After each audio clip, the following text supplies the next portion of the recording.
Vous êtes de retour sur le plateau de Smart Tech. Ici, on parle de la révolution numérique, la nouvelle société numérique et on parle aussi de logiciels libres avec Jean-Paul Smets de RapidSpace. Bonjour Jean-Paul. Bonjour Delphine. Et restez avec nous Gaël Duval. Je pense que tu le connais, Gaël Duval de Murena, puisque vous naviguez tous les deux dans ce monde du libre depuis quelques années.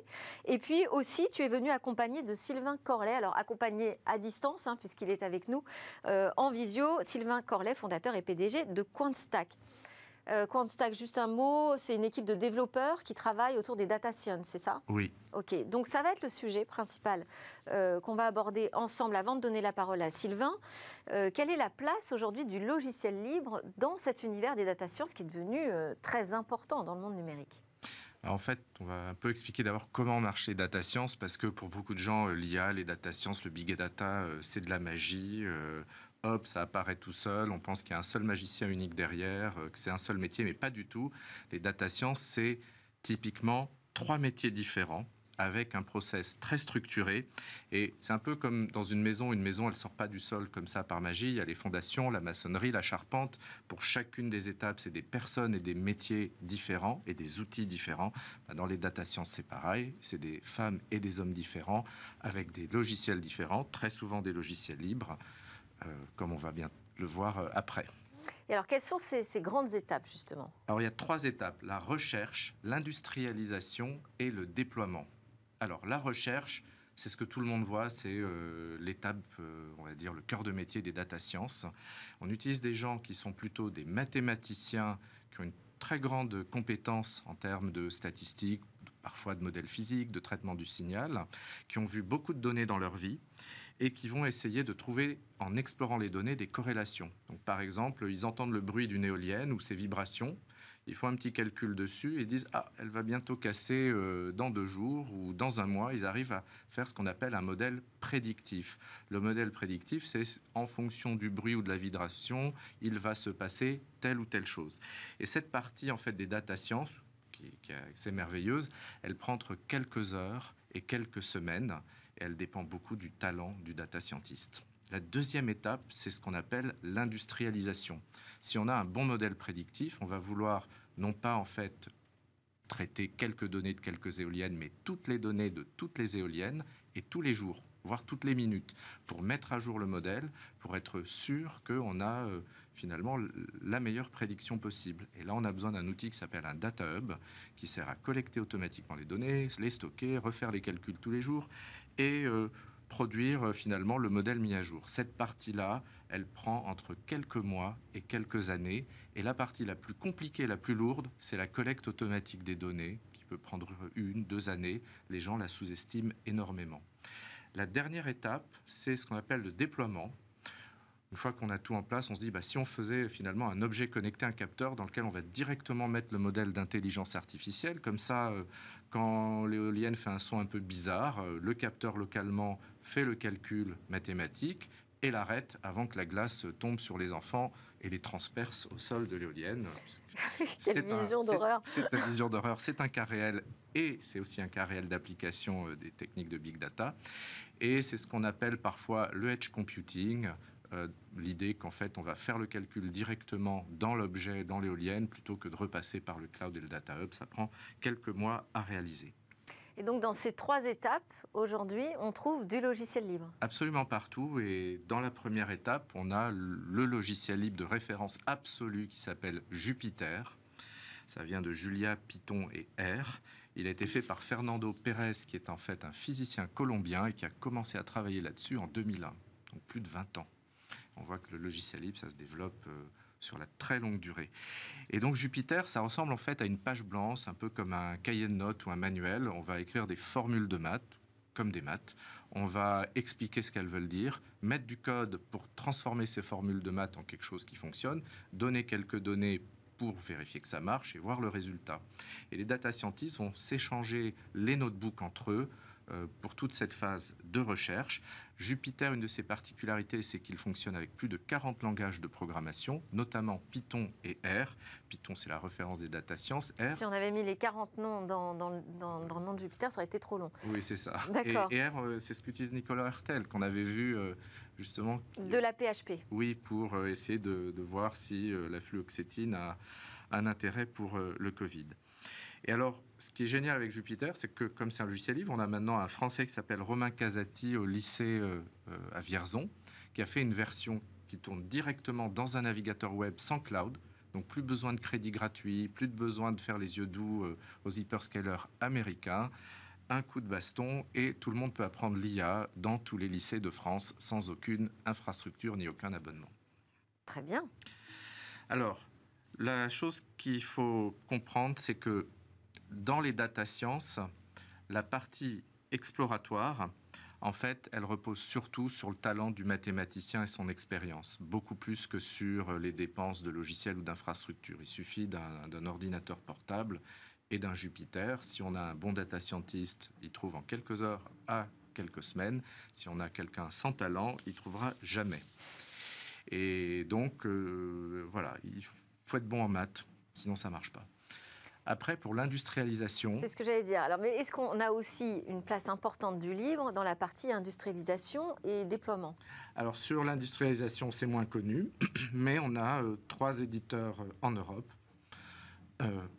Alors, Nexedi avec Wendelin, Xenix avec Warp10 et Data Artisan avec Flink, qui tous sont des plateformes d'industrialisation qui sont réellement utilisées. Data Artisan a été racheté par Alibaba en 2019. Xenix est aujourd'hui spécialiste de la série temporelle, donc tous les problèmes liés au temps. Et Nexedi, c'est plutôt les grands volumes de données.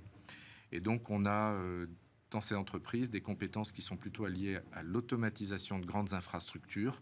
Contrairement aux maths, il n'y a pas besoin de beaucoup de talent, mais ça s'apprend. Et il faut juste être persévérant et avoir un peu de courage et on arrive à faire des belles plateformes. Et pour le déploiement, c'est les langages traditionnels, C++, Rust. Pour la gestion de flotte, on a les Norvégiens de Mender qui ont quelque chose. Pour le Edge, SlapOS.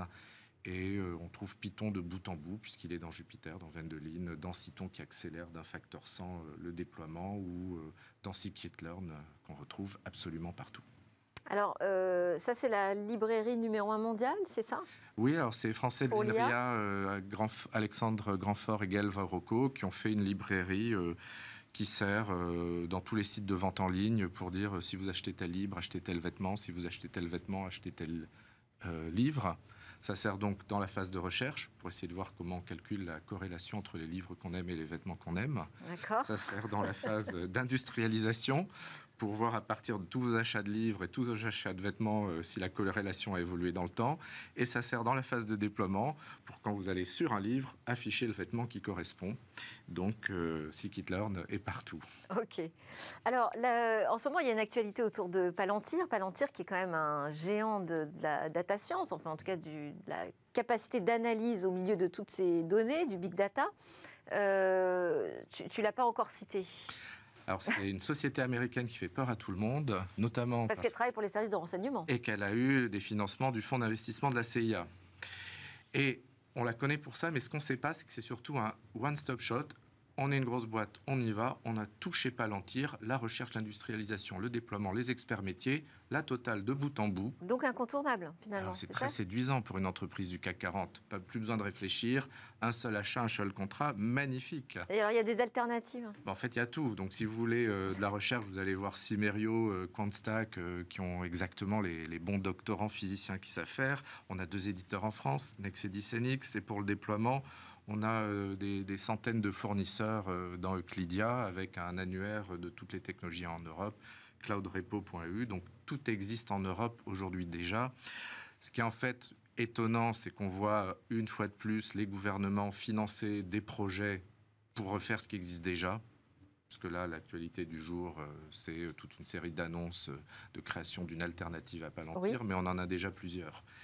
Et donc ça, c'est un peu déprimant de voir l'incapacité Ah bah oui, à faut regarder faire ce qui connaître ces existe. initiatives. C'est pour ça que vous êtes là d'ailleurs, Jean-Paul. Voilà. Et on va donner la parole à Sylvain Corlet, donc le fondateur de QuantStack. Vous allez nous expliquer ce que vous faites avec QuantStack. Et puis surtout, puisqu'on dit que tout existe en Europe, Jean-Paul nous le prouve chaque mois pratiquement dans Smartech, qu'est-ce qui nous manque? Ah, c'est une question pour moi. Oui, donc ce qui nous manque en Europe, je pense effectivement, comme le disait Jean-Paul, c'est un petit peu de solidarité entre les sociétés et possiblement aussi une action, disons, un petit peu de stratégie et de planification de l'action publique autour de ces technologies afin de mutualiser les efforts des différents acteurs du secteur. Jean-Paul, c'est ça qui nous manque principalement? Oh, je suis d'accord, oui. Ouais. Voilà. Bon, et puis les bons data scientists aussi. Ça, on en a plutôt plus que les autres. Ce serait bien d'en avoir plus, mais on est plutôt bien placé dans ce domaine. Alors, Sylvain Corlet, je vous demandais aussi de nous présenter ce que vous faites avec QuantStack. Oui, donc QuantStack, c'est un éditeur logiciel libre spécialisé dans les outils pour le calcul scientifique, les data sciences et l'enseignement des sciences. Donc notre équipe compte parmi les principaux mainteneurs et développeurs de projets majeurs de notre écosystème, en particulier Jupyter, qui est utilisé par des millions de personnes dans le monde. Donc Jupyter, on en a parlé un petit peu plus tôt, Oui.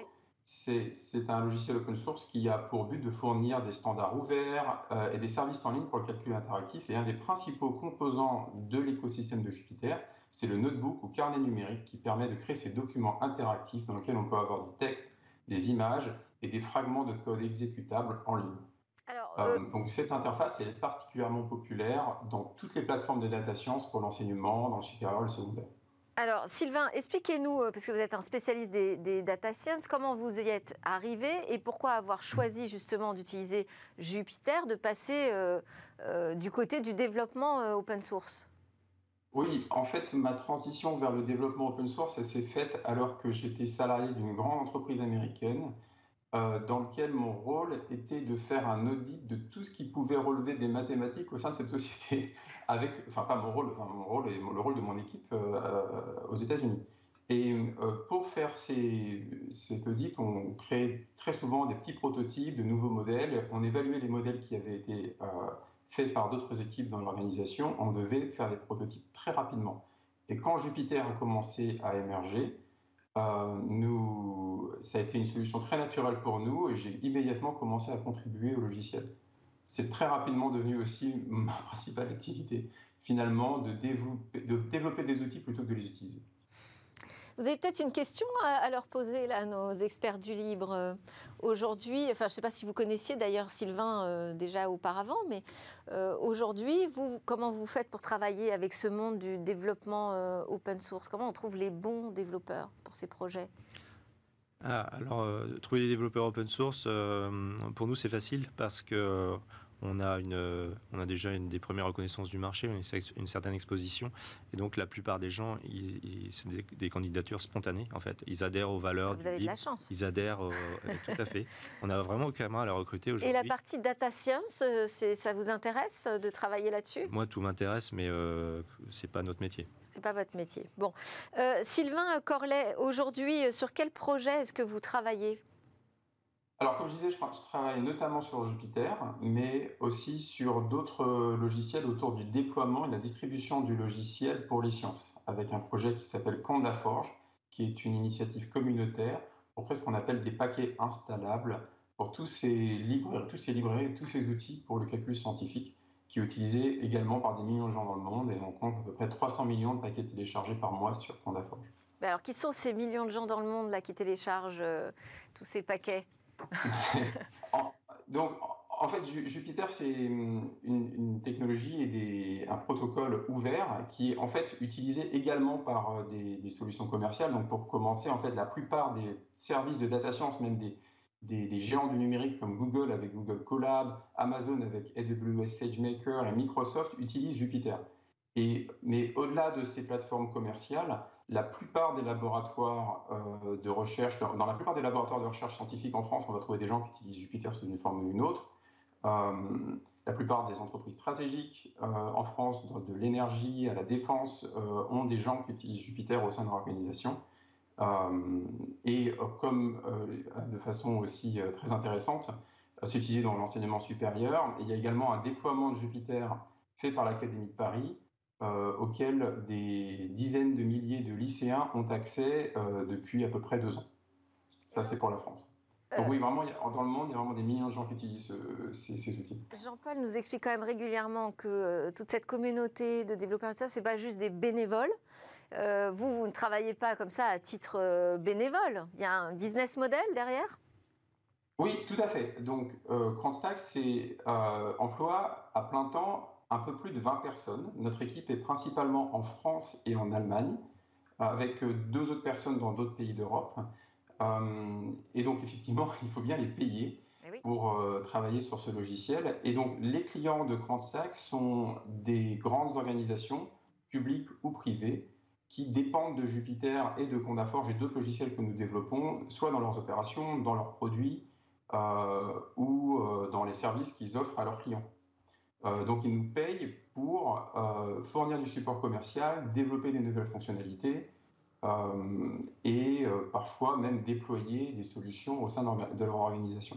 Jean-Paul, juste d'un mot, parce qu'on arrive à la fin. Sylvain est un peu modeste. Cranstack, c'est pas 30% du code de Jupyter ou plus? Je ne mesurerai pas en nombre de lignes, mais ces dernières années, on est responsable des principales innovations. Et comme vous me dites que c'est bientôt la fin, je voulais aussi partager une actualité. C'est que la conférence annuelle sur Jupyter, qui s'est tenue dans le passé uniquement aux États-Unis, arrive en France. Et elle aura lieu en 2023 à la Cité des Sciences du 10 au 12 mai. Super. Et on verra beaucoup de gens donc, de cette communauté open source pour le calcul scientifique venir en France pour partager leurs dernières innovations sur ce sujet. Merci beaucoup Sylvain Corlet de Cranstack. On note le rendez-vous donc pour le mois de mai 2023 avec cette conférence qui arrive en France. Merci à Jean-Paul Smets d'être venu avec son invité, donc PDG de Rapid Space, Jean-Paul Smets, et puis Gaël Duval d'être resté avec nous. Juste après, on se retrouve pour notre chronique Où va le web.